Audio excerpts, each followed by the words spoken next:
Antes de comenzar, quiero aclarar que la intención de este video no es generar miedo, sino hablar un poco sobre qué es la catalepsia y comentar algunos casos interesantes documentados a través de la historia. Por allá, a comienzos de los 2000, después de almuerzo, mi abuela sagradamente se sentaba frente al televisor a mirar una novela colombiana que se llamaba Rausán. Cuando nos une el deseo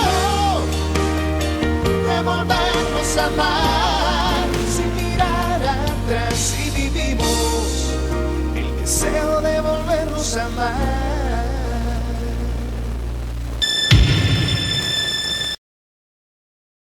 No recuerdo muchos detalles, pero recuerdo que en un pasaje de la trama de esta telenovela, Sebastián de Mendoza, el protagonista, moría un día antes de su boda.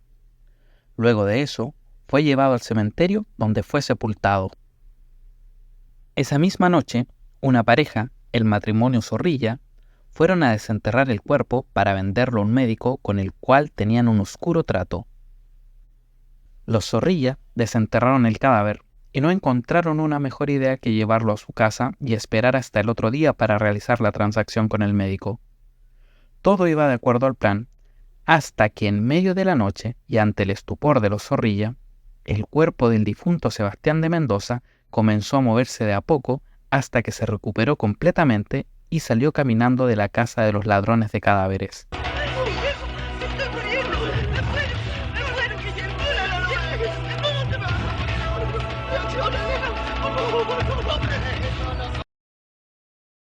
¿Pero qué había pasado? ¿Cómo fue posible que Sebastián de Mendoza volviera de la muerte? Bueno, un poco más adelante, la trama explicó que el protagonista había sufrido un ataque de catalepsia.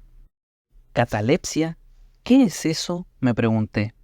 Recuerdo haber buscado información en una enciclopedia donde encontré una definición muy básica, pero que me dejó claro que no era una invención de la novela, sino una condición real. Con el pasar de los años me he topado con el tema algunas veces y he encontrado algunos datos interesantes que me gustaría compartir con ustedes. Debido a esto, hemos preparado esta retrografía sobre este interesante tema. Por eso, hoy en Retrografiando, catalepsia, la muerte aparente.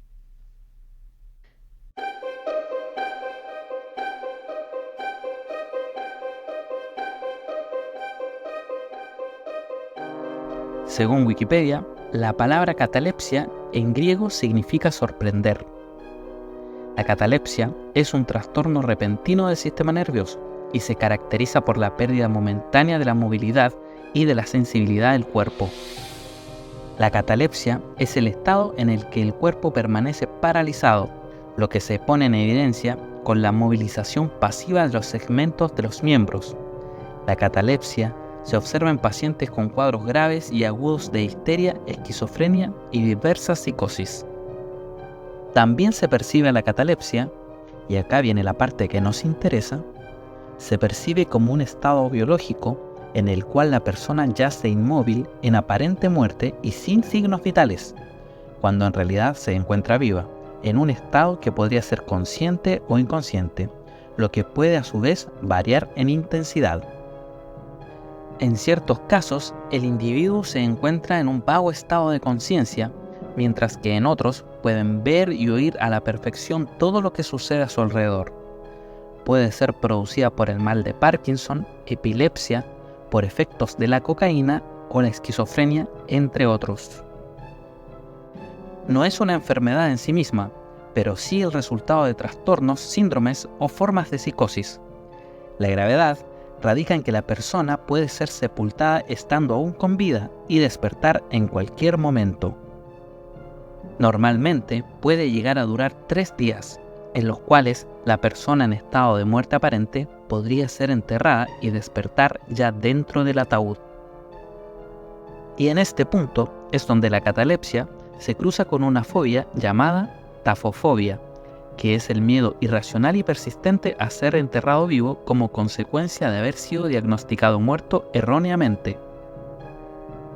La tafofobia también es conocida como tafefobia o tafiofobia, Y curiosamente, entre los años 1870 y 1910 se vivió un boom de esta fobia, es decir, hubo un miedo generalizado a ser enterrado vivo. Esto llevó a que se inventaran ataúdes de seguridad. Estos tenían banderas o campanas, similares a las tumbas de los monjes japoneses que practicaban el Sokushinbutsu. Estos ataúdes tenían un sistema donde una cuerda salía desde adentro del ataúd e iba conectada a una campana o una bandera que permitía alertar a quienes pasaban por ahí que había alguien enterrado vivo dentro del ataúd. Los ataúdes de seguridad incluso contemplaban la entrada de aire fresco al interior del féretro. Hay que aclarar que hoy en día los avances tecnológicos han hecho casi imposible que un individuo sea enterrado en estado cataléptico. Ahora, un electroencefalograma o un electrocardiograma puede confirmar la muerte de alguien con efectividad. Bien, dicho todo esto, pasaremos a comentar algunos casos de algunas personas que presumiblemente fueron enterrados vivos por sufrir un episodio de catalepsia.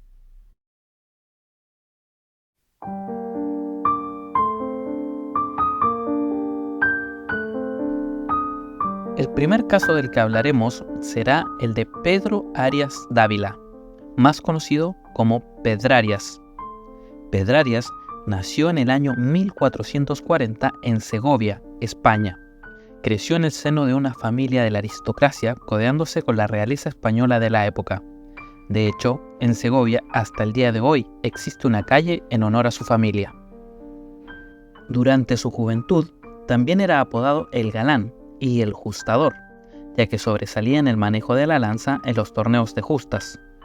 Participó en las guerras de Granada, Portugal, Francia y África. Un día, los médicos fueron llamados hasta el torreón de su familia, donde constataron la muerte de nuestro protagonista. Su familia comenzó con los preparativos para su funeral. Hicieron una procesión por la calle Arias Dávila, como dijimos anteriormente, llamada así en honor a la misma familia, hasta que llegaron a la iglesia de San Martín, la cual fue levantada en el siglo XII. Esto para darle la última despedida al difunto. Estaban en plena misa cuando uno de los criados, un chupamedias probablemente, se acercó y abrazó el ataúd de su señor.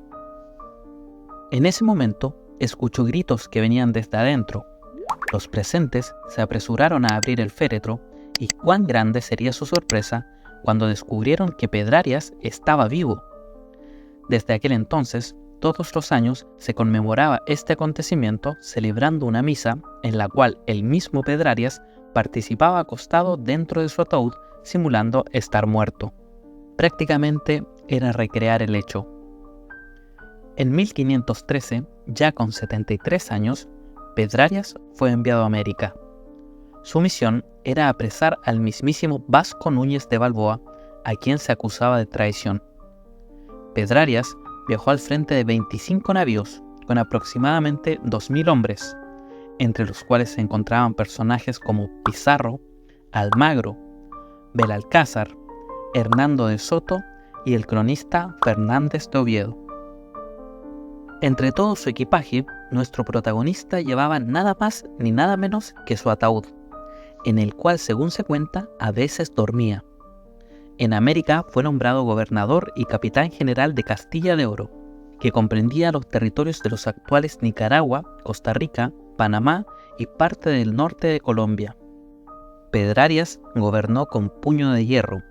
Bajo su mandato, la población indígena disminuyó drásticamente.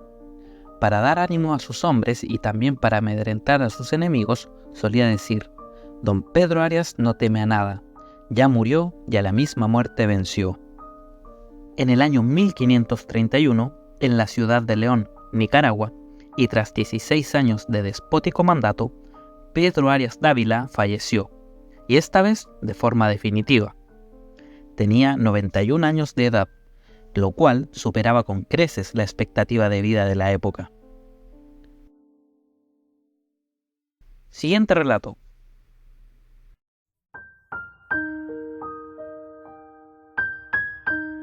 En el año 1884, en el seno de una familia de la aristocracia argentina, nació Rufina Cambaceres.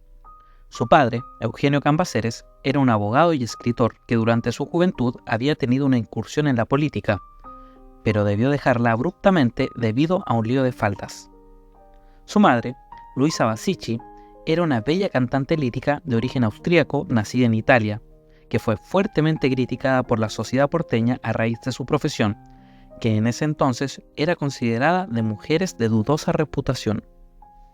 Eugenio Cambaceres murió de tuberculosis en 1888, cuando Rufina era apenas una niña, dejándole una cuantiosa fortuna.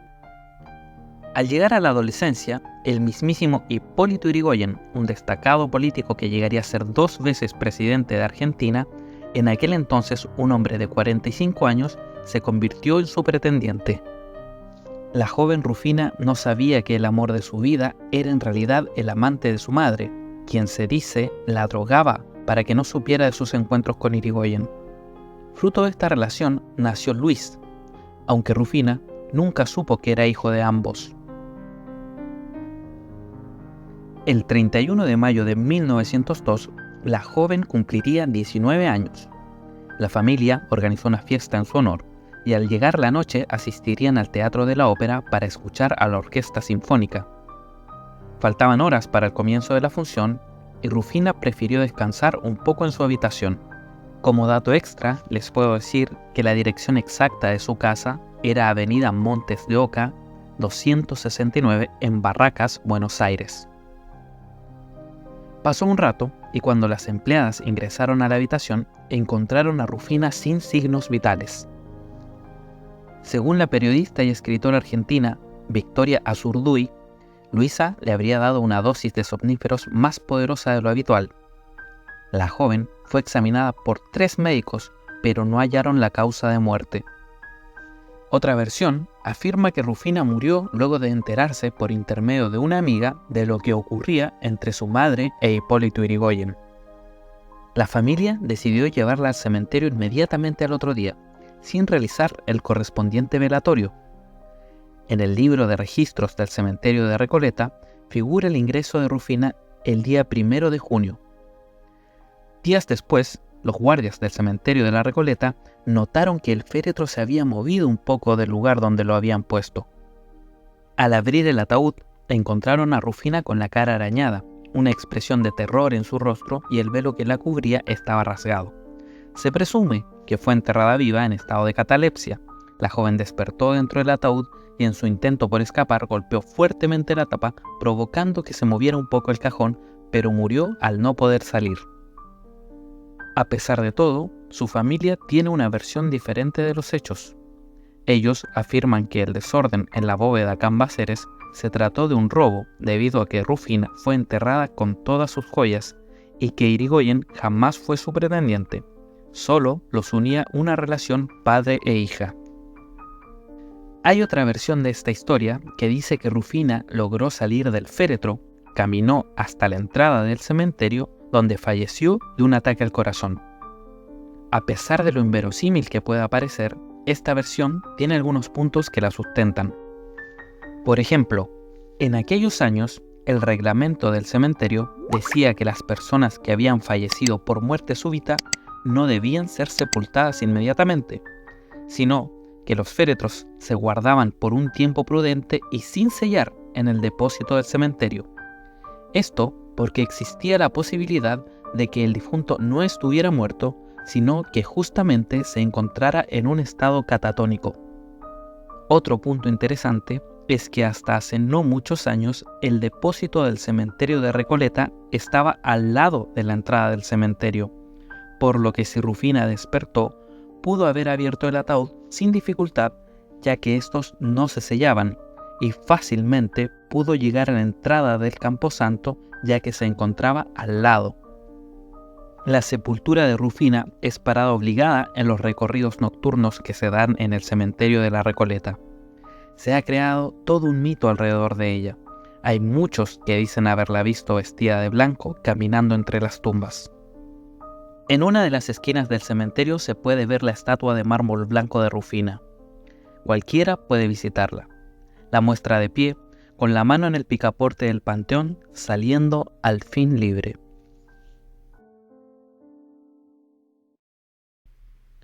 Siguiente relato.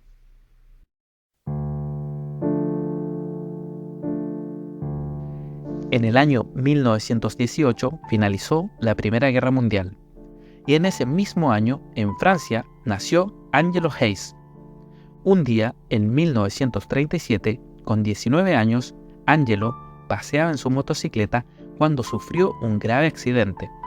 Chocó contra una pared de concreto y como consecuencia recibió un fuerte golpe que le produjo una fractura de cráneo, dejando su rostro totalmente desfigurado. Los médicos tomaron sus signos vitales y lo examinaron sin detectar ningún indicio de vida, así que lo dieron por muerto. Las autoridades le prohibieron a su familia ver el cuerpo, probablemente para evitarles la impresión que les produciría ver el rostro del joven desfigurado. Angelo fue velado y después de 3 días fue enterrado. El padre de Angelo inmediatamente cobró el seguro de vida de su hijo por unos 200.000 francos de la época. Esto le pareció muy sospechoso a la compañía aseguradora, por lo que enviaron a un agente para investigar el caso y recabar antecedentes. Cuando éste se enteró que la familia no había visto el cuerpo de Angelo, hizo que se realizara la exhumación del cadáver. Grande fue la sorpresa de todos al comprobar que el joven estaba vivo, pero en muy malas condiciones. Luego de rescatarlo y ser enviado al hospital, y después de varias operaciones y un largo periodo de recuperación, Angelo se recompuso y se convirtió en toda una celebridad en Francia. Se transformó en poeta e inventor. Entre sus invenciones destacó uno que fue conocido como el ataúd eléctrico. En 1970 se fue de gira para promocionar su ataúd de seguridad, el que contaba con tapicería gruesa, un compartimiento para alimentos, un inodoro químico, una biblioteca y un transmisor de radio. En el año 1974 pudo sobrevivir 30 horas dentro de su invento, y en 1984 batió su récord. Sobrevivió 2 días enterrado en el Festival de Récords e Invenciones de Aubigny en Francia. En el año 2008, Angelo Hayes, quien llevaba 10 años viudo, sufrió un grave accidente doméstico. Cayó en la chimenea de su casa, lo que le produjo graves quemaduras. El cuerpo sin vida fue encontrado por su hija a las 1 de la mañana el día 12 de enero del año 2008. Para finalizar, comentaremos 3 breves casos de catalepsia documentados en el libro Historias y Tradiciones del Cementerio General de Santiago, publicado en el año 1890 por el periodista y escritor Abel Rosales.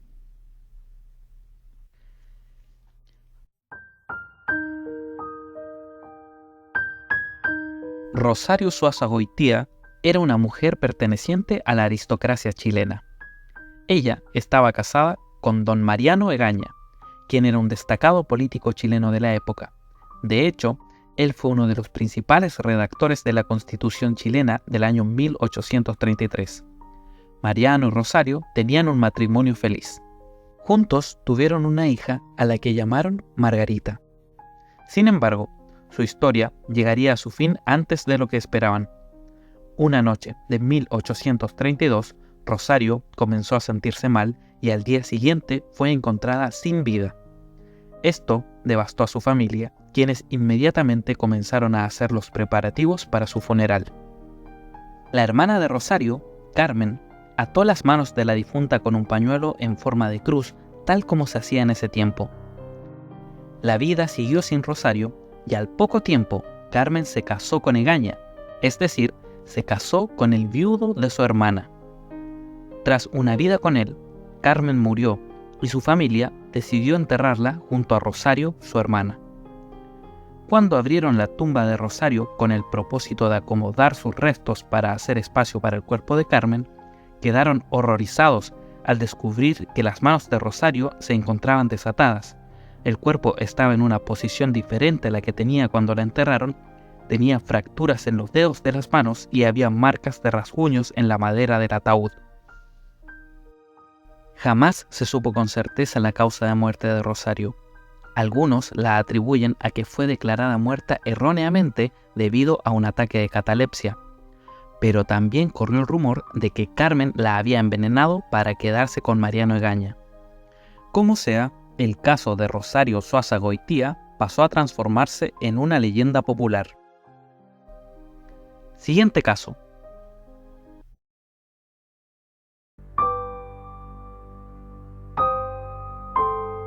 El 20 de diciembre de 1837, el sacerdote del cementerio general, don Manuel Núñez, se estaba preparando para dar una misa cuando llegó un grupo de peones espantados, dando avisos de que habían visto movimientos en una fosa común donde durante esa misma mañana habían dejado unos cadáveres recién llegados del Hospital San Juan de Dios.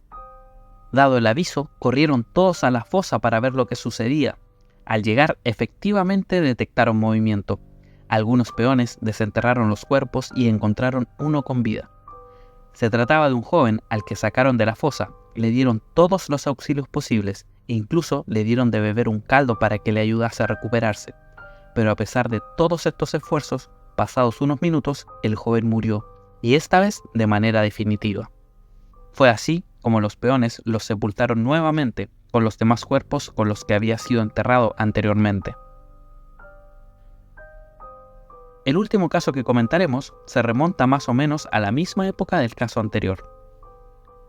Un día, un trabajador se encontraba haciendo unos arreglos en un nicho del Cementerio General de Santiago cuando llegó un cortejo fúnebre para darle el último adiós a un sacerdote católico que había muerto. El trabajador se alejó de su lugar de trabajo para no interrumpir mientras se realizaba la ceremonia de sepultura.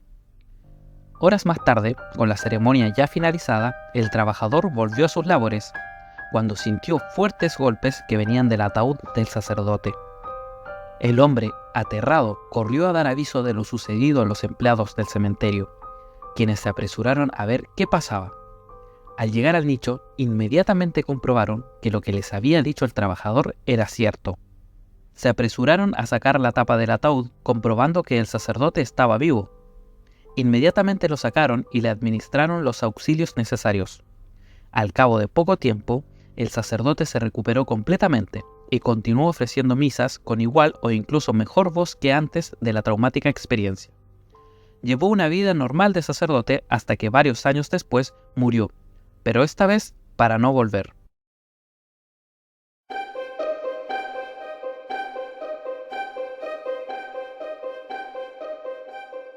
Y así hemos llegado al final de este video, y como siempre te invito a que te suscribas a este humilde canal y actives la campanita para recibir notificaciones cada vez que suba un nuevo video. Si te gustó esta retrografía, puedes dejarme un like, y si conoces algún dato extra o algún detalle que te gustaría compartir o algo que quieras corregir, te invito a que lo dejes en los comentarios.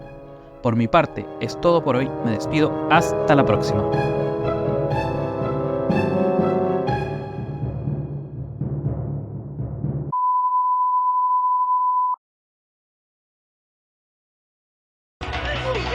Me estoy muriendo, me muero, Guillermo, ¿cómo te vas a morir? Por favor,